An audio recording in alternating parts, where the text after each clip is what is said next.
Voy a poner a grabar, se me había Eh, olvidado. Adelante, Stephanie, te escuchamos. Buenas noches, Doc. Buenas noches a mis compañeros. Bueno, soy Stephanie Rosero. Actualmente me desempeño como oficial de investigaciones aquí en una unidad militar en Santa Rosa del Sur. Soy oficial de ejército y bueno, mis expectativas respecto al tema de derechos humanos, perdón, de derechos humanos muy amplia, no solo porque se relacionan con el ejercicio de mi profesión, sino también con el ámbito en el que me desempeño laboralmente. Pues espero aprender mucho y que todo ese conocimiento que estamos adquiriendo pues sirva para realmente formular en su momento políticas que permitan mm, disminuir los índices de criminalidad en la fuerza. Esa es como mi idea respecto del desarrollo de la materia y la maestría. Muchísimas gracias, Stephanie. Así es, así es.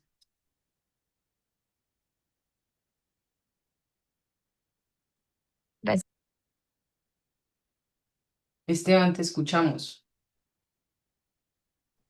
Doctora, muy buenas noches. Pues yo soy Esteban Rodríguez, yo soy abogado y especialista en Derecho Penal y laboro, creo que prácticamente toda mi experiencia profesional ha sido dentro de la rama judicial, en el área precisamente del Derecho Penal y las expectativas particularmente con el área de derechos humanos para mí principalmente es enfocar el tema de la forma de encontrar una armonización entre las garantías o los derechos humanos naturalmente para los procesados, que es el enfoque, o los investigados y demás, que es el enfoque que comúnmente se tiene dentro del derecho penal, por lo menos en teoría, con esas garantías y esos derechos humanos que también le asisten a las víctimas. Creo que es interesante el tema de poder armonizar esas dos situaciones, que creo que a veces puede generar problemas y debates en ese punto. Muchísimas gracias, Esteban. Claro que sí.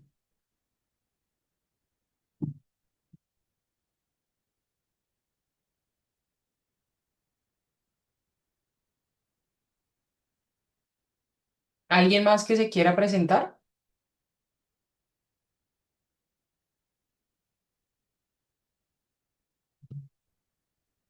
Yo creo que podemos dar inicio. Entonces, pues nada, agradecerles. Sí, efectivamente, este es un tema muy amplio. Yo creo que es de aplicación en todas las áreas, por lo menos del derecho. Considero que en el área penal, con mayor razón, digamos, cobra una relevancia especial. Eh, um, digamos que se plantearon varios temas que los vamos a tocar. Y espero poder darles como un abordaje especial. Eh, um,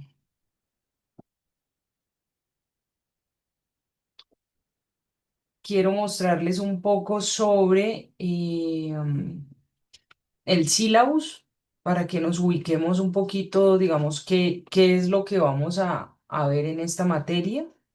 Denme un segundito. Yo,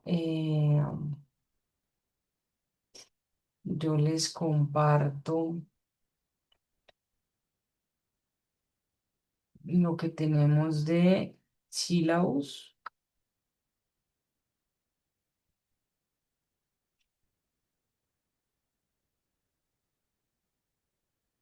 para que ustedes como que se ubiquen también, para que, digamos, es importante para que ustedes también vean como qué vamos a ver, para dónde vamos en esta materia. Entonces, un segundito.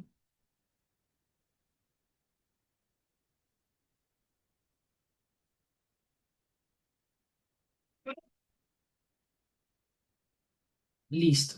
¿Están viendo el sílabus de la materia? ¿Un Excel?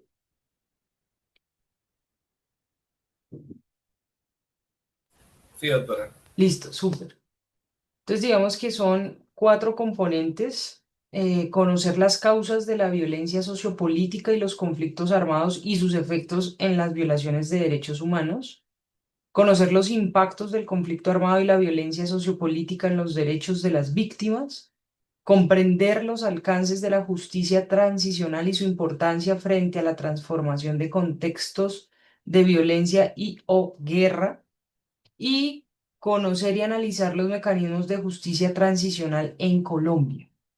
Eso es lo que tenemos que abordar en esta clase. Entonces, el tema uno, derechos humanos, violencia sociopolítica y conflicto armado. Tema 2, impactos de las violaciones de derechos humanos en las víctimas. Tema 3, que es justicia transicional. Y tema 4, que es justicia transicional en Colombia. Eso es lo que tenemos.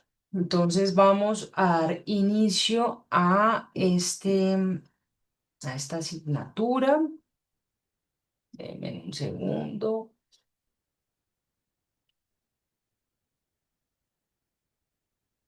Listo. Listo. Entonces vamos para acá. Listo, muy bien. Porfa, una o dos personas que me digan ustedes qué entienden cuando les mencionan derechos humanos. ¿Qué son derechos humanos?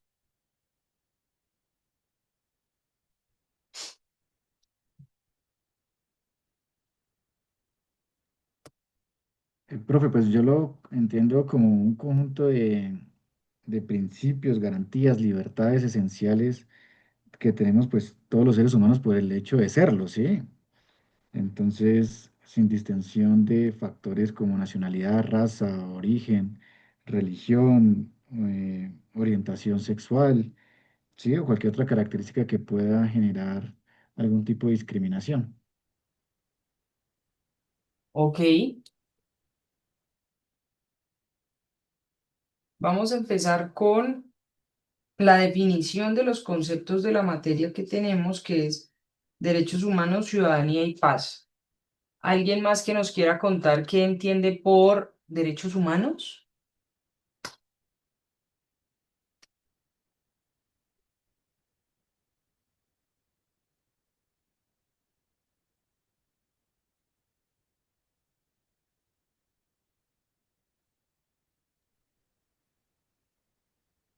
Eso, ¿cierto? Son unas garantías inherentes a la persona, al ser humano, sin ningún tipo de distinción, ¿cierto?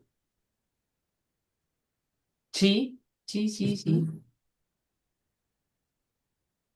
Básicamente eso. Gracias.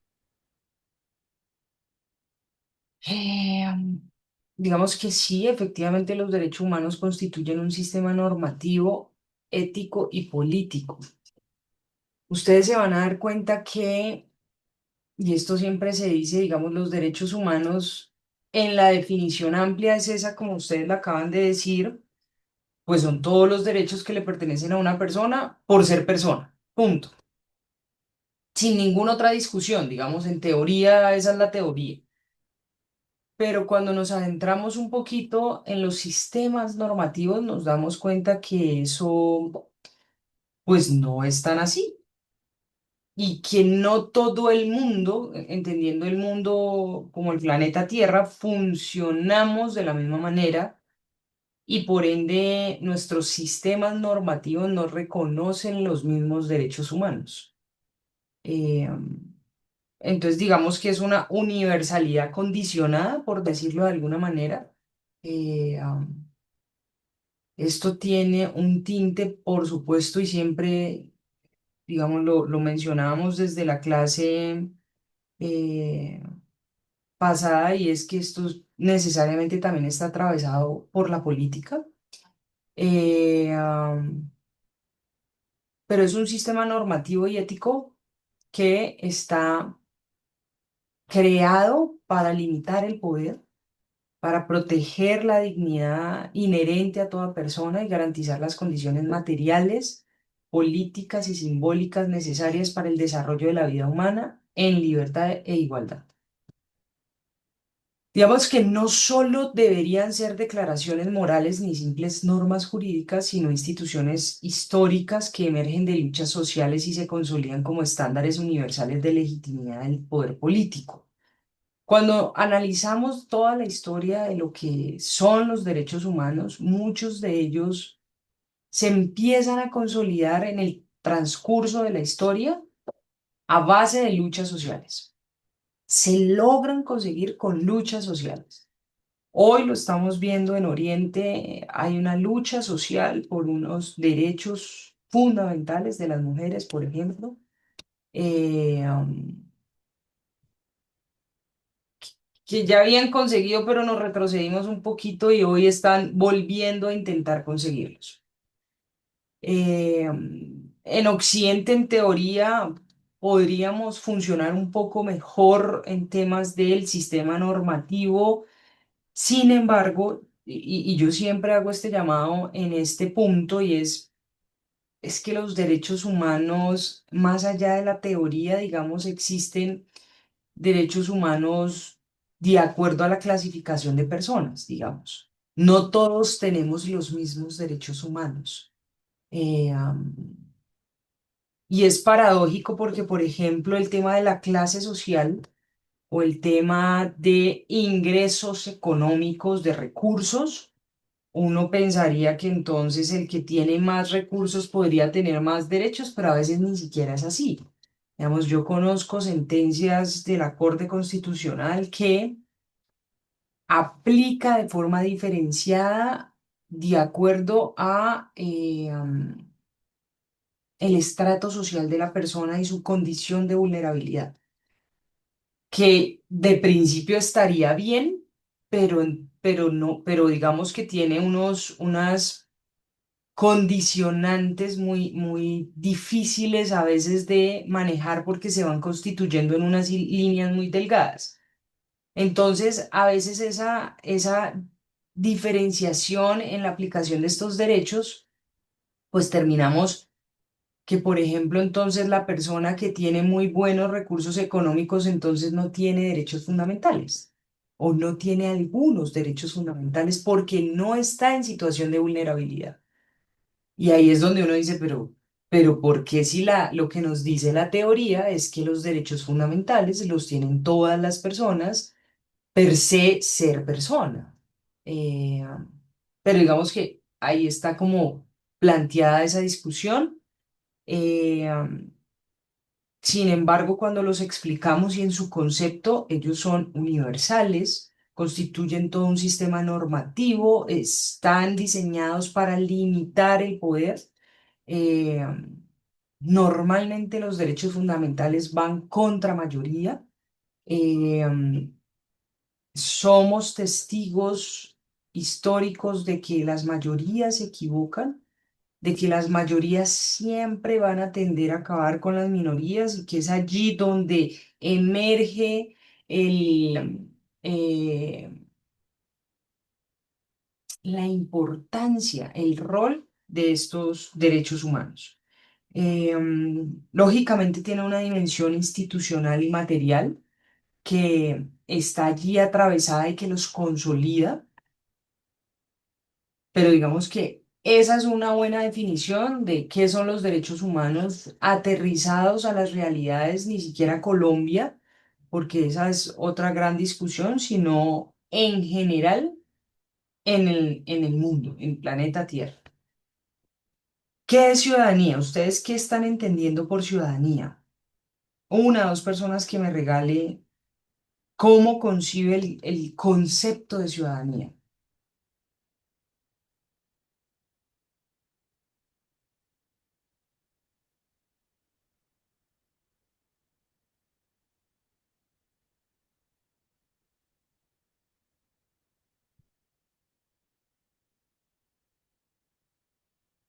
Chicos, anímense, anímense. Doctora, pues yo creería que el concepto propiamente de ciudadanía sería como, digamos que aquella condición o característica que asume o que adquiere una persona cuando es reconocida por cierto territorio, ¿no? Por lo menos acá en Colombia. o ser ciudadano colombiano corresponde pues a ser una persona la cual ha sido acreditada o reconocida como colombiano pues por algún tipo de parentesco o algún tipo de condición que asimismo la Constitución lo ha definido, ¿no? Digamos que es en el sentido estricto, dándole un poquitico desde la perspectiva legal.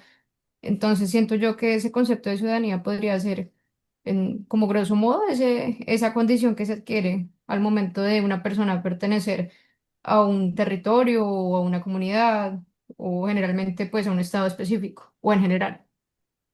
Y también que en razón a esa vinculación de pertenencia a algún territorio, como lo mencionó la compañera, pues son como adquieren derechos dentro de ese territorio. Por ejemplo, somos ciudadanos colombianos y pues tenemos ahí nuestra constitución que nos rige, tenemos derechos, los derechos fundamentales. Sí, sí, así es.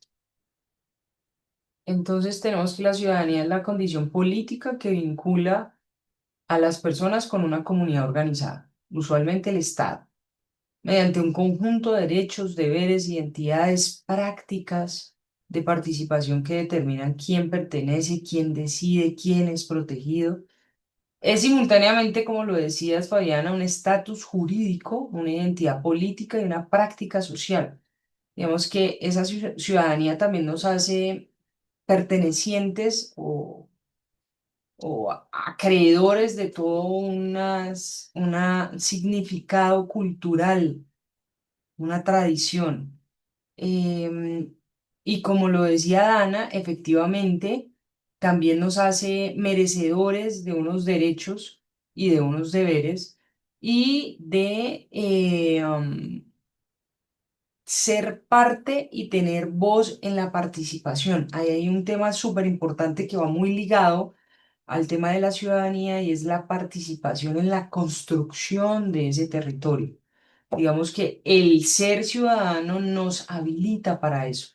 Y ese ser ciudadano, con esos deberes que conlleva el ser ciudadano, pues nos hace constructores de esa sociedad que queremos, de esa sociedad que nos hemos planteado, de esa sociedad que está plasmada en esa constitución y es a donde debemos llegar.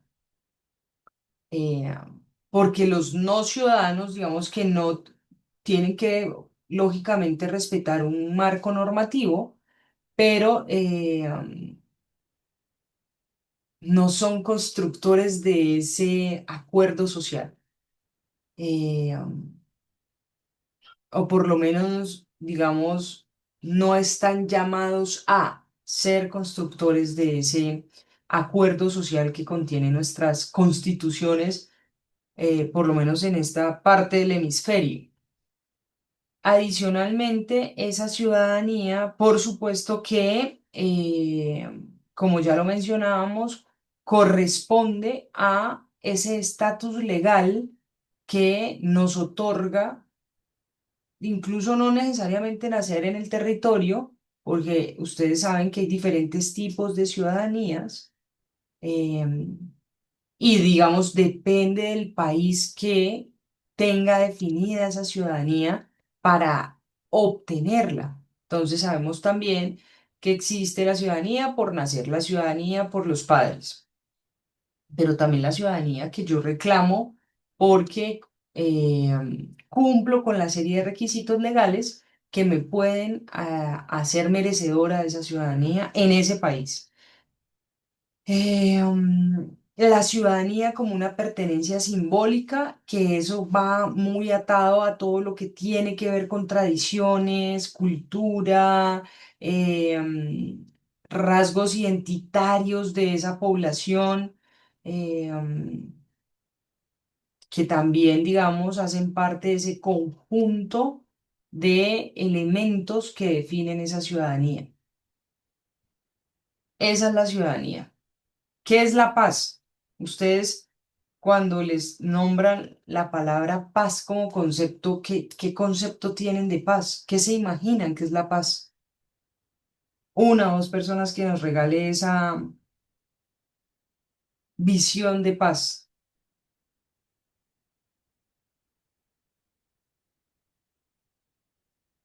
Profe, yo creería, o bajo criterio, ¿no? Salvo mejor opinión, digo yo siempre, que, digamos, el concepto de paz es un concepto muy abstracto, ¿no?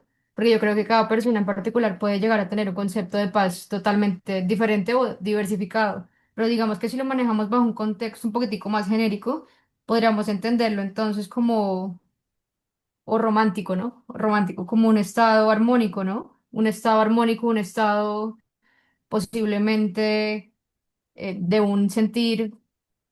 Es que es complicado, de un sentir de un bienestar o de una estabilidad, digamos que a nivel general, a nivel individual. Entonces, no sé, es que siento que puede abarcar temas como tan abstractos y tan complejos que para cada persona en particular ese concepto de paz puede ser diferente. Para algunos puede significar tranquilidad, para otros pueden significar eh, o puede estar correlacionado con dignidad, ¿no? Con dignidad humana, o para otros puede estar correlacionada con equidad, otros con justicia. Entonces siento que ese concepto de paz puede llevarnos a una discusión, a un debate abstracto muy grande, pero en estricto sentido podríamos decir eso, que una paz genérica pues podría entenderse como un estado armónico, ¿no? Un estado armónico, un estado que se funde en esa beneficencia, en esa estabilidad, pues es mi sentir, ¿no?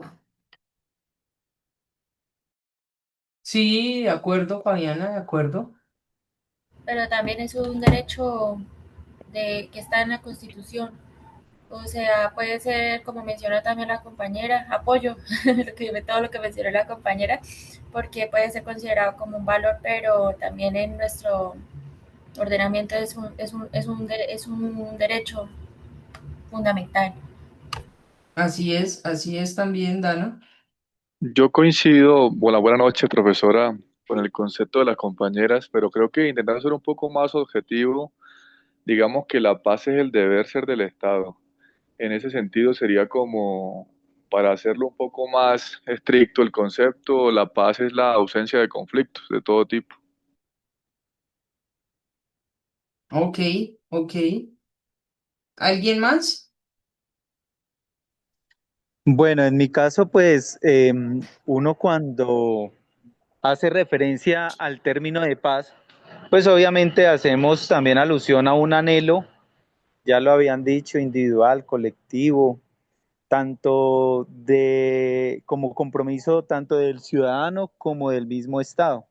Sin embargo, al hablar de paz, pues también traemos a colación lo que es la guerra o el conflicto, hablándolo aquí a nivel interno en nuestro país, a nivel nacional, eh, que hemos tenido lamentables experiencias por largos años de ese conflicto armado, eh, y pues obviamente que nosotros enfocamos ese anhelo de esa terminación, de esa guerra, de ese conflicto, buscando esa paz que no es más que un estado en donde todos puedan vivir tranquilos y en armonía.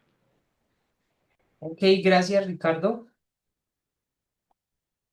Listo, pues yo qué les cuento sobre esto. Esta, digamos, es un concepto que genera, que tiene muchas aristas, pero digamos que teóricamente se han puesto de acuerdo en varias cosas. Lo primero es que la paz no es simplemente la ausencia de guerra, sino una condición dinámica en la que las relaciones sociales, políticas y económicas permiten la resolución no violenta de conflictos. Ya lo vamos a ver más adelante y más a fondo, digamos, en esto nos vamos a detener bastante, pero digamos que el conflicto es inherente a las relaciones humanas. El rollo y digamos el quid del asunto es cómo se resuelve ese conflicto, cómo lo estamos tramitando. Entonces, digamos que la garantía de derechos y la reproducción de la vida digna implica transformaciones estructurales que reducen las causas de la violencia y construyen una legitimidad institucional. Eso es, por decirlo de alguna manera, una definición consensuada. Hay varias cosas cuando analizamos ese concepto de paz. Lo primero es que hay una paz positiva y una paz negativa. ¿Cuál es esa paz negativa? Es cuando hay ausencia de conflicto, cuando hay un alto al fuego, cuando tenemos un periodo sin hostilidades. Y esa paz positiva, digamos que me incluye otros elementos que me permiten esa ausencia de conflicto violento. Ejemplo, cuando tenemos justicia, cuando tenemos equidad, cuando tenemos instituciones fuertes, eso a mí me va a permitir que finalmente pueda mantener un estado de paz que no traduce otra cosa que unos conflictos tramitados de forma correcta. También podemos hablar de que existe una paz territorial, digamos, y eso, ese concepto a que hace referencia a que de acuerdo a territorios, digamos, no es lo mismo lo que puede significar paz, por ejemplo, en Boyacá o en San Andrés, que lo que puede significar paz en el Cauca o en Putumayo o en Chocó o en el Catatumbo, por ejemplo. Eh, um, Finalmente, digamos, y eso también digamos, lo determinan muchos autores, y es que la paz es un proceso, digamos, no es un fin terminado, no es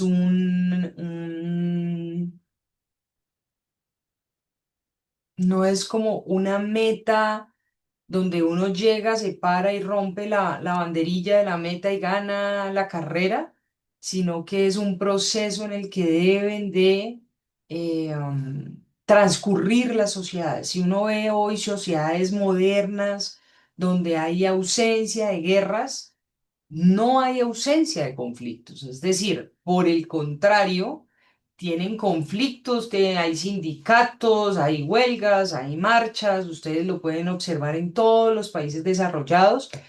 El rollo de esos países es cómo se tramitan esas diferencias, cómo se hablan políticamente las fuerzas, cómo estamos eh,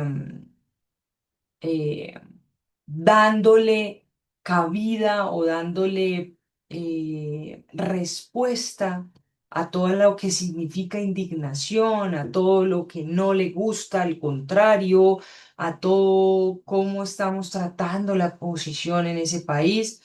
Eso, ese marco, ese trámite, esas conversaciones son las que uno puede ir encauzando, y podemos entonces decir que hay paz en un territorio porque vamos más allá de que no haya guerra. Estamos aprendiendo a tramitar esos conflictos de una forma diferente.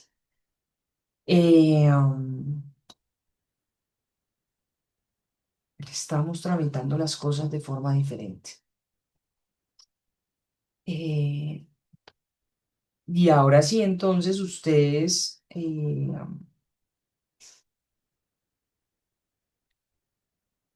esa violencia sociopolítica, que es donde nos vamos a adentrar un poco, ¿es producto de la ausencia de Estado o por el contrario de la forma en que el Estado ejerce ese poder? ¿Ustedes qué creen?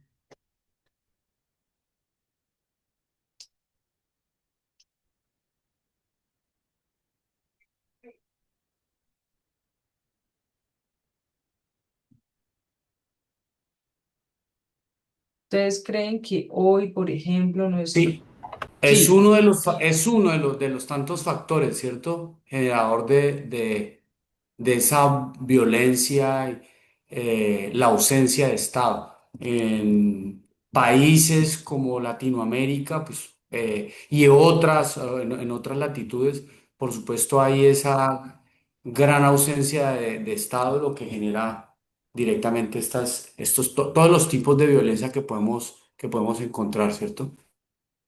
ok, ok, Diego. Doctora, por mi parte, qué pena, compañera Dana. Si quieres hablar tú primero, dale. No, dale, dale, dale. Ok, en mi criterio, yo creería que esa violencia sociopolítica es ambas.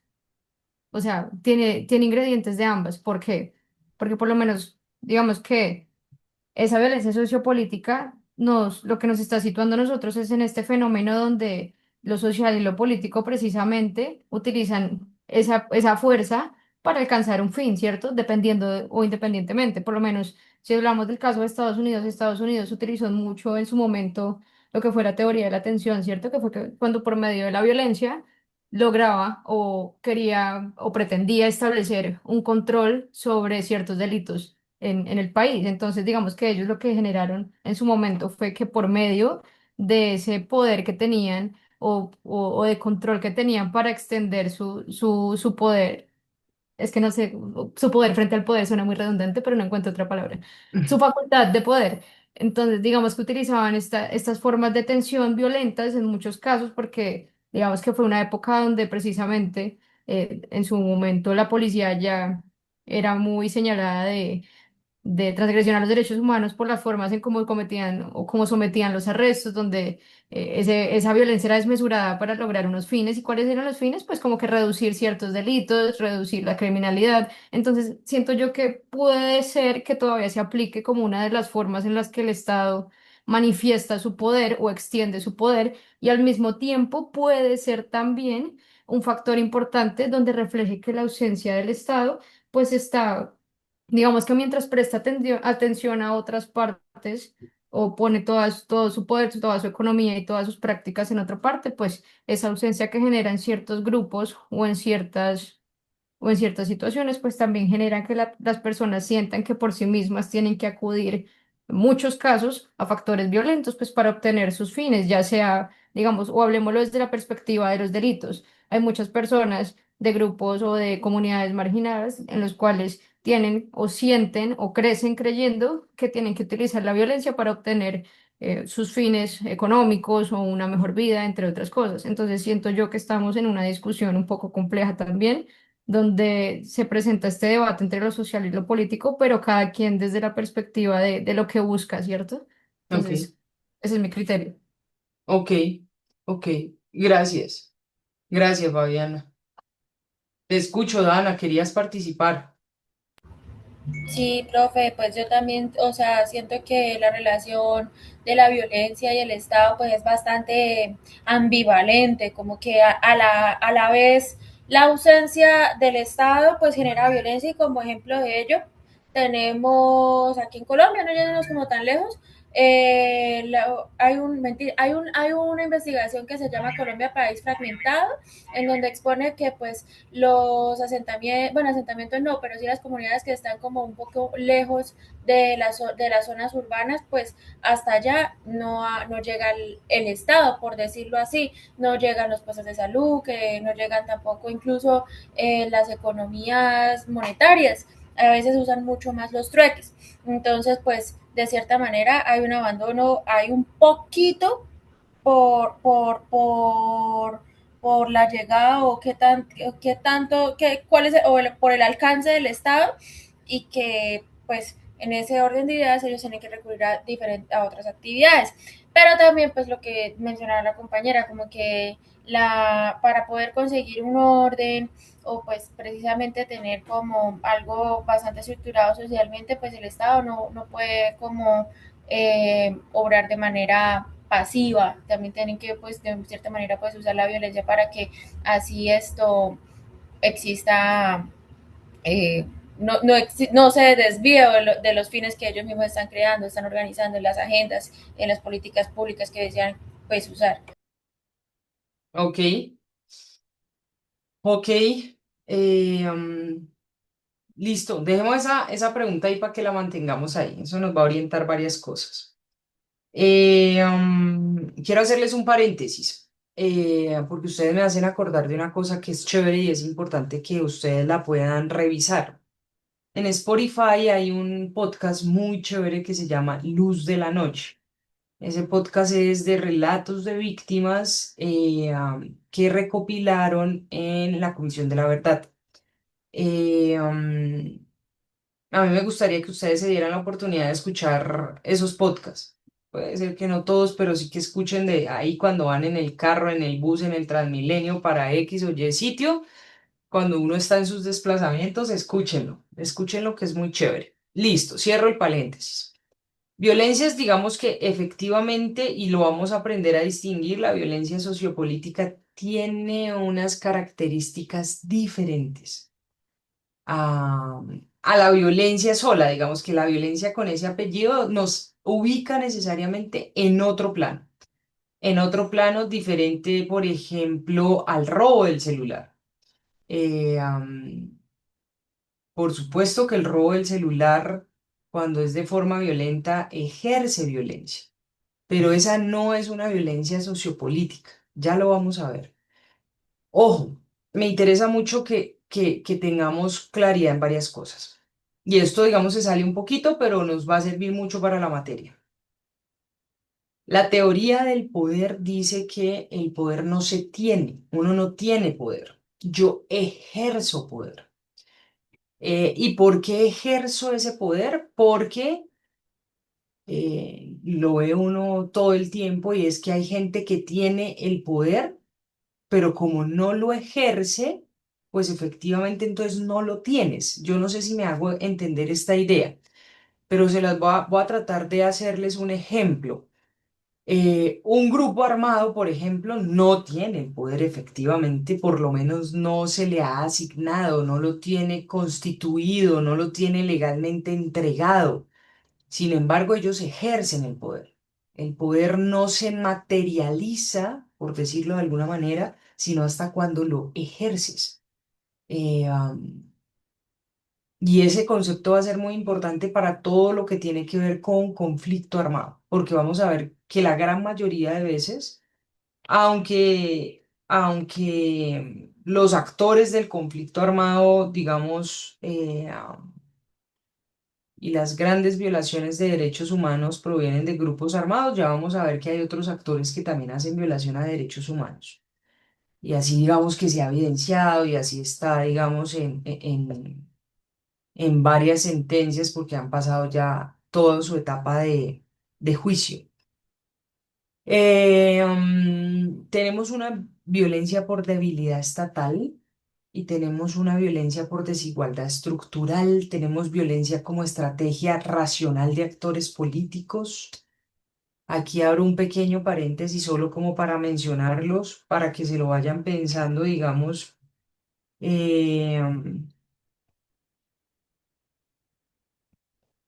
yo participé de una campaña muy chévere que era la humanización de la guerra, se llamaba así, y era mostrarle, digamos, derechos humanos no se le puede explicar a los grupos armados. Entonces, cada vez que hablábamos con las víctimas y les decíamos como, bueno, vamos a hablar de derechos humanos, nos decían, no, pero ¿por qué nosotros? Si nosotros eso ya estamos cansados de que nos lo expliquen y nosotros eso ya lo tenemos súper claro. ¿Ustedes por qué no van a explicarle derechos humanos allá a los violadores de derechos humanos, a los grupos armados? Y nosotras pensábamos, pero ¿cómo hago para explicarles derechos humanos a los grupos armados si yo no los puedo meter así como en una sala de Zoom o en un salón de clase y explicarles derechos humanos? Entonces de ahí nace la campaña que se llamaba Humanización de la Guerra. Y entonces era mostrarles a los grupos armados a través de panfletos, hicimos unos podcasts, hicimos unos videos que se pasaron por Canal 13, etcétera. Fue una campaña muy, muy, muy chévere y entonces trataba a partir de relatos de las mismas, de mismos militantes, eh, cómo la violación de determinados derechos, digamos, de determinadas acciones que por supuesto violaban derechos fundamentales, pues no hacían nada más sino romper tejido social, pero no hacían ganar la guerra, era el mensaje del final. Hay unas actuaciones, por ejemplo, la violencia sexual. Por supuesto que eso ejerce, digamos, es una práctica común en todos los contextos de guerra porque es intimidatoria, porque genera miedo, porque, digamos, tiene unas características. Pero eso no hace ganar la guerra y el daño que hace es tremendamente terrible. Digamos, todos los hechos victimizantes en la guerra son tremendamente terribles, pero hay unos que encuentran, digamos, su génesis en que pueden potencializar el ganar la guerra, pero hay otros que no. que a pesar, digamos, además de que violan derechos humanos, rompen tejido social, pues no hacen gran diferencia en estrategia militar.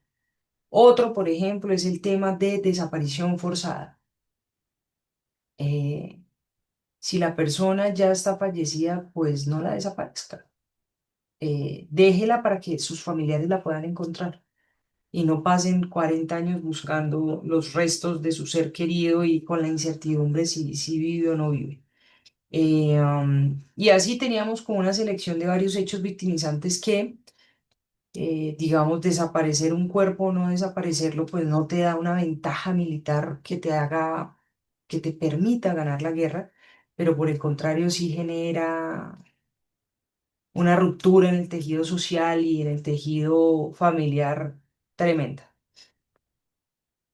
Con eso les quiero contar que esas violencias son estrategias también relacionales, que es la forma en cómo se relacionan estos actores políticos, los que aspiran, porque acuerde que estamos en violencia sociopolítica, los que aspiran a tener algún control político y necesariamente algún control territorial. Este es el abrebocas, esto es lo que vamos a ir viendo, esto es lo que quiero que trabajemos. Espero que tengan un resto de semana chévere y la próxima semana, no, la próxima semana no, sino dentro de 15, Dios permita, nos volvemos a ver. Eh, am, Espero que puedan tener la oportunidad en este tiempo de o escucharse ese podcast, que es muy chévere. Y si ya lo hicieron, pues está también bien. Y vamos a ir avanzando, digamos, en estos temas. No sé si alguien quiere hacer algún comentario, quiera decirme algo. Nada, todo perfecto. Listo, listo, perfecto. Súper. Sí, muy claros los conceptos básicos, por supuesto es el abrebocas de la materia, doctora, entonces no, estaremos prestos a la programación para la próxima clase. El 11 aparece por calendario, sí. Eh, el... Ya les voy a decir, sí, el 11 es nuestra El próxima 11. clase, Dios permita. Sí, señor. Así es, el 11. Listo, chicos, muchísimas gracias. Muchas Estamos gracias, en profe. contacto. Gracias, profe. Gracias. Chao, que les Buenas vaya noches a bonito. todos, muchas gracias. Buenas noches. Chao, Buenas noches, muchas gracias. chao. Feliz noche, muchas gracias. Compañeros, una pregunta. Nosotros nos quedamos con la señora de soporte. Ay, no.